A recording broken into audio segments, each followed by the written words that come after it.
My first Monster Hunter game was Monster Hunter World. Since then I've managed to accumulate over 1000 hours across the franchise. However, I've never tried one of the fan favourites, Monster Hunter Generations Ultimate. I've heard nothing but love for this game, and a lot of people in the comment section in previous videos of mine have suggested I play it. And today I'm going to do exactly that. Join me as we journey back in time and check out a piece of history that led the franchise to the point where it's at today. Well, this is actually like really cool. Oh, is this the boy? Valstrak's coming in. Okay, like the start to every Monster Hunter game seems to be a bit of a problem. Oh yeah, here he comes.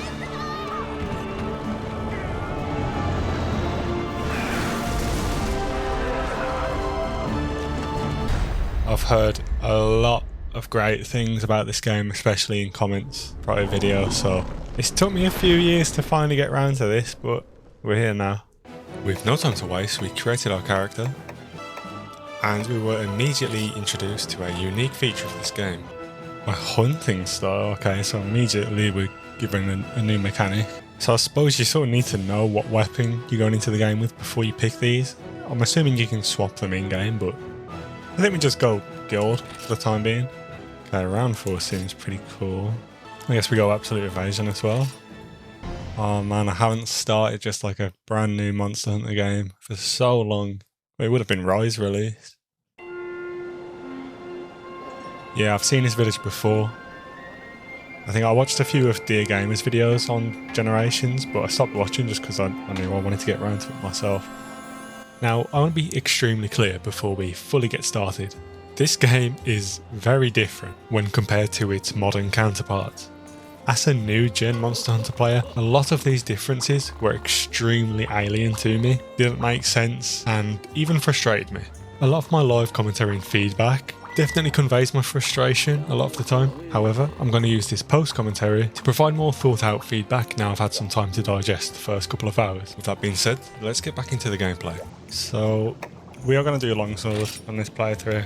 I know, dirty longsword man, but here's what it is. I just feel like with it being an old game and me already being familiar with a lot of newer mechanics, I might as well just stick to basics and use something I'm familiar with. Okay, we start off with the basics as always, just a basic gathering quest. Now, almost immediately on this quest, confusion began to set in. Oh, what? Yeah, so in older Monster Hunter games, the map is broken down into different sections that require you to go to a loading screen when switching between them. It's not like modern games where there's just one big map you traverse, and there's not much help in guiding you around it to find your objective. How do I even see like a quest objective? Oh, this game is going to be a struggle. Are you a fan? No. Okay, so we do get fans here. Wait, what? We definitely just got that though, no? Yeah, we are getting them from these. It's not going to update until we actually take them to base, is it? Your target objective isn't highlighted on the map. You don't have scout flyers to help you find it. You sort of just have to apply common sense. If you have a little concept as to what it exactly is you're looking for in the first place, simple objectives like this actually become quite difficult. I feel like a lot of the modern game quality of life improvements are something I've definitely been taking for granted. This game's going to make me appreciate a lot about the series and where it's come from. Some ore. Okay, wait, we need a specific tool to be able to harvest ore. That's interesting. Oh, speaking of. Wait, I don't have my R2 combo. But my spirit gauge is filled, so what do I do with it? Okay, it's on bumper. Okay, so at least that's the same. That's why I'm just really dumb. Wait, how do I sheath?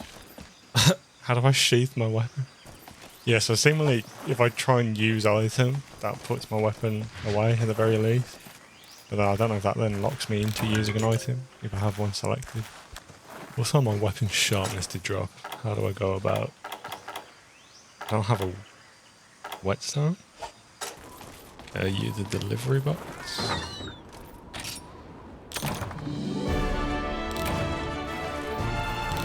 Okay. There we go, put it in the books. first of many, possibly.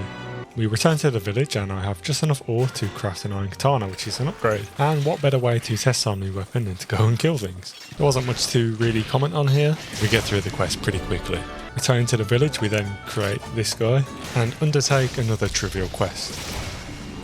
There we go. Of course, these sort of first few quests are the game's way of teaching you basically how to play.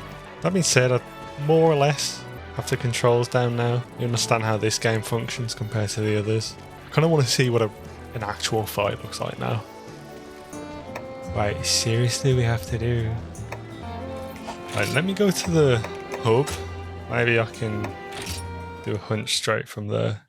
After doing a little bit of research, it turns out if I had just done one more of those village quests, I would have been able to progress to 2-star and could have then done some actual hunts, quote unquote. I was sort of being a little bit impatient here, but I did also want to see how hunting was after all. It's what the game's based on, it's what we know and love. Let me know in the comment section if you think I should progress through the village quest system, or if I should continue doing hub quests like this so I can just fight the monsters.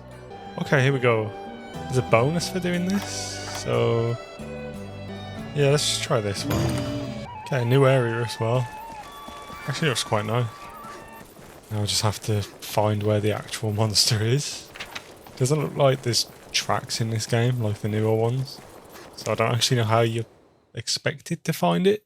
Of course you can apply some just common sense and rationality, like where do you think it would be, but when I don't know what the map looks like, it's kind of hard to do that. But area 3, area 8 looks like it's a cave. I don't think it would be in there, but equally it's not going to be all the way up here surely. Oh, here we go. So I was actually quite silent about this hunt, and so in post commentary here I'm going to just run through my thoughts. Firstly, it's very key to note that this is a very introductory monster. You can't go into this fight particularly expecting much, but with that being said, this guy had like 2 moves. He charges at you, and occasionally he does a little head slam. However, with that being said, in the background footage you'll notice that I actually got caught out quite a lot. But why is that? Well, what I attribute it to is that because the general gameplay, movement, attacking with your weapon, etc. is quite slow, it actually causes your window to evade to shorten quite considerably. And unlike a game like Rise where you can buy a book to immediately get up, or a game like World in which getting knocked down isn't a huge deal, in this game it feels like you lose a lot of momentum getting hit. And so it turns out healing in this game requires you to stand completely still. This was leave just enough time that if I spammed the dodge button I would just about be able to get it off. But there were quite a lot of instances where maybe I mistimed it by a fraction of a second, and despite having decent distance between us and healing, he would close that straight away and put me back to square one. This is where travelling between areas, I imagine, is extremely useful. It also provides the hunter with a safe space in order to resharpen, heal up and things of that nature. I didn't really bother doing it in this hunt, just because I knew it was an easier monster. However, as we progress, I'm sure I will end up utilising that more. With that being said, due to the factors we just went over, I did still actually cart for this guy.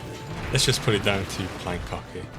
Monster Hunter always does a good job at making a veteran feel like a newbie. And I can't lie when I say my ego was slightly damaged by taking a death here. I'm also really not used to having to sort of stock up on whetstones and make sure you actually have those with you. My sharpness ended up going to red, which slowed down the hunt a lot. It ended up taking 13 minutes in total. From what I've seen as well, you can actually run out during whetstones during a hunt with no ability to actually restock them. I suppose this is where game design philosophy has changed over the years. It seems with the older games they sort of intended the hunter to really have to plan out and prepare for what you're about to go into.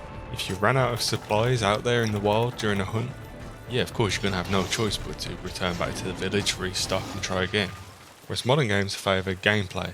It's not fun to have to restock individually on whetstones, so instead they just gave us an infinite use permanent one, which can be used anywhere at any time. I certainly see why there is a divide between new generation players and older. I personally tend to lean more on fluid gameplay. I believe quality of life improvements truly allow the player to get the exact same experience when done well, and it respects your time a lot more. In my opinion, running through the ancient forest following scout flyers to an objective gives me just as much, if not more, feeling of actually tracking down and hunting a monster. I just think in a modern game era, lack of these handy features sort of just make the game feel clunky for me personally. With all that being said, we do finally manage to get the kill. That was something. Now this finally brings me on to my question to all of you. This video served as a great introduction to Generations and gave me some insight on what the game could have to offer moving forward. With that being said, would you want to see me carry on? Now I think naturally when comparing it to World and Rise, I had a lot of frustrations and certainly had to adjust to features I know and love in modern games now being missing. However, I'm very open to continue playing, and with all the positive feedback shared by you about this game, I'm sure once I get used to it, it will be an absolutely great experience. If you do want me to carry on playing, make sure to leave some comments with some general guide, advice, or what I should look at for more information. I would like to give the game a fair shot and not let my complete first impressions shape my opinion on it. Thanks for watching.